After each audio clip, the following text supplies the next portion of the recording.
अय्यूब की उम्र 140 साल की थी। अगर आप बाइबल पढ़ेंगे, जब परमेश्वर ने आदम को बनाया था तो उम्र कितनी होती थी? 969 साल, 972 साल। तो परमेश्वर ने कहा इतनी लंबी उम्र, तो मर जाएगा इंसान पाप में ही। कितनी बार पता नहीं, 969 बार, ये तो 9000 बार तौबा कर लेगा इतनी बार में। तो इसकी उम्र छोटी करो, तो उम्र कितनी कर दी गई? 120 साल। लेकिन जब उम्र कम हुई तो उसको टाइम लगा। 900 से 800 से 700, 600, 500, 400। अब्राहम की उम्र 175 साल की थी। इसहाक की उम्र 180-90 साल के करीब थी, 187 साल के करीब थी। याकूब की उम्र 147 साल थी। अय्यूब की उम्र 140 साल थी। तो उम्र के जब आप पैटर्न को लेके जाते हैं साइंटिस्ट की तरह, जब साइंटिस्ट ऊपर से कुछ उल्का पिंड गिरता है तो साइंटिस्ट उसके मिट्टी को लेके देखते हैं कितने साल पुराना है, कितने करोड़ साल पुराना है। डायनासोर मिलता है तो चेक करते हैं उसको, उसकी चेकिंग हो जाती है कितने साल पुराना है। 99%, 90% बोल सकते। अय्यूब की मैंने चेकिंग की तो अय्यूब पुराना है याकूब के जमाने का। याकूब के जमाने में जब अय्यूब पैदा हुआ तो तब मूसा का नियम अय्यूब के समय में नहीं था। कुछ भी पाप, लिखित पाप नहीं था कि ये पाप है और ये नहीं है, ये अधार्मिकता है और ये धार्मिकता है, ऐसा नहीं था। मूसा के टाइम में बाइबल आई ना, तुम ये ना करना, वो ना करना, उससे पहले कुछ नहीं था। अब अय्यूब जो था वो याकूब, अब्राहम, इसहाक, याकूब, वो वाला याकूब उस जमाने का था। वो कोई व्यवस्था नहीं थी, लिखित नियम नहीं था। लेकिन अगर आप अय्यूब की पुस्तक को पढ़ेंगे तो वो उन सारी चीजों को करता था जो करनी चाहिए थी। अय्यूब 29 उसकी 11 से 16, मैं 13 आयत पढ़ता हूं। जो नष्ट होने पर था मुझे आशीर्वाद देता था, मेरे कारण विधवा आनंद के मारे गाती थी। अय्यूब 1 उसकी 1 से 12। ऊज देश में अय्यूब नामक एक पुरुष था, खरा सीधा, परमेश्वर का भय मानता, बुराई से दूर रहता था। उसके 7 बेटे 3 बेटियां थी, 7000 भेड़ बकरियां, 3000 ऊंट, 500 जोड़ी बैल, 500 गधियां, बहुत से दास दासियां। इतनी प्रॉपर्टी थी कि पूर्वी देशों के लोगों में वो सबसे बड़ा था, सबसे अमीर इंसान, सबसे ज्यादा आत्मिक, और सबसे ज्यादा जिन्हें लगता है अमीरी खुदा की ओर से नहीं है, शैतान ने उनको भरमा दिया है। इसीलिए आज अविश्वासी, अगर आप दुनिया घूमें, गवर्नमेंट्स में जा रहे हैं जो उनका जद्दी पुश्ती देश नहीं है, क्योंकि वो पैसे की पावर पे बिलीव करते हैं। और हमारे क्रिश्चियंस पीछे हैं क्योंकि बाइबल पे बिलीव नहीं करते। लिखा ऊज देश में सबसे बड़ा, और क्या बोलते यहोवा परमेश्वर शैतान को, कहते इसके जैसा खरा धरती पे कोई भी नहीं।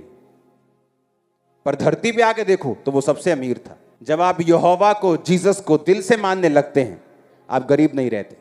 मैं आपको सच कह रहा हूं, टाइम लग सकता है।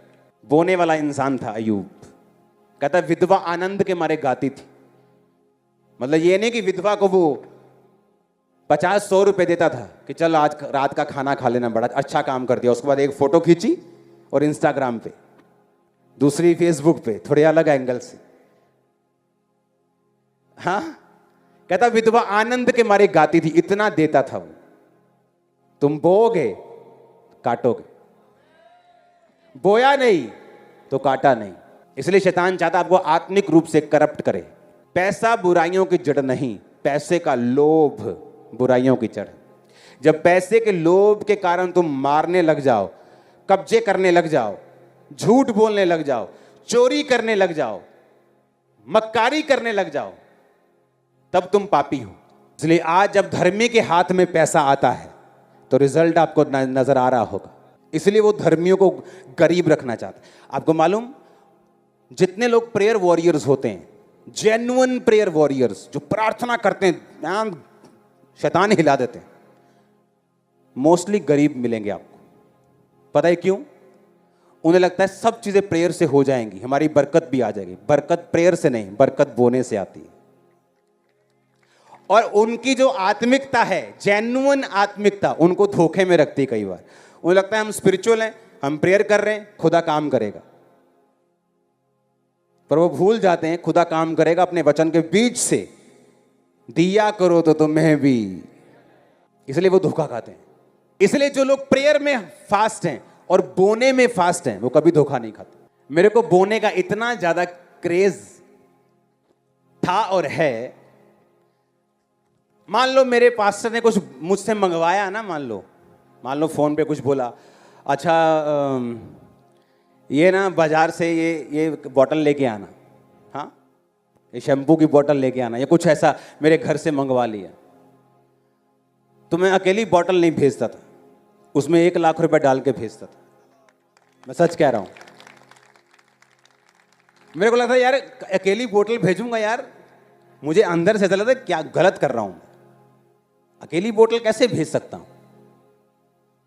लोगों को मेरी ब्लेसिंग दिखती है दूर दूर तक, लेकिन उन्हें यह नहीं मालूम इसका रीजन क्या है। उन्होंने कुछ नहीं कहा, कुछ बोने का नहीं बोला, कुछ नहीं कहा। अगर गलती से भी मेरे को छुट्टा चाहिए और टाइट वाला जो बैग होता था उससे मैंने निकाल लिया, तो एक्स्ट्रा रखने पड़ते थे कि इसको हाथ कैसे लगाया, ले लो, और वो चुंगी पूरी लगती थी। हालेलुया। फॉरेन में रह के भी लोग गरीब हैं आज, अपना घर तक नहीं, 20 साल हो चुके। अगर मान लो वो 50 पाउंड बो रहे हैं ना, उनका 500 पाउंड तनख्वाह है, 50 पाउंड टाइट है, 51 नहीं होने देंगे भाई साहब, 50। और चर्च में 50 पाउंड बोने के बाद सरकार के पास जाके बोलेंगे मैंने 50 पाउंड बोए हैं, मुझे रिबेट चाहिए, और 50% फिर रिबेट लेके 25 पाउंड अपने जेब में डाल देंगे। तुम चोर हो, क्योंकि वो 25 पाउंड जो तुम्हें सरकार से मिले हैं वो चर्च के हैं टेक्निकली। ऐसी इतनी गलतियां करते लोग अपने परिवार में, अपनी लाइफ में, अपनी जॉब में, अपनी स्पिरिचुअल लाइफ में, इसीलिए रिजल्ट नहीं है उनकी लाइफ में। इमेजिन करो अगर पुराने टाइम में मैं वैसे चलता था तो आज के टाइम में मैं कैसे चलता हूं। आपको पुराना टाइम बता रहा हूं। ये रीजन है, आप एक स्पिरिचुअल तरीके से चलते हैं, आप सेम नहीं रहते। आमीन। ऊंचा ये बरकत आपकी है।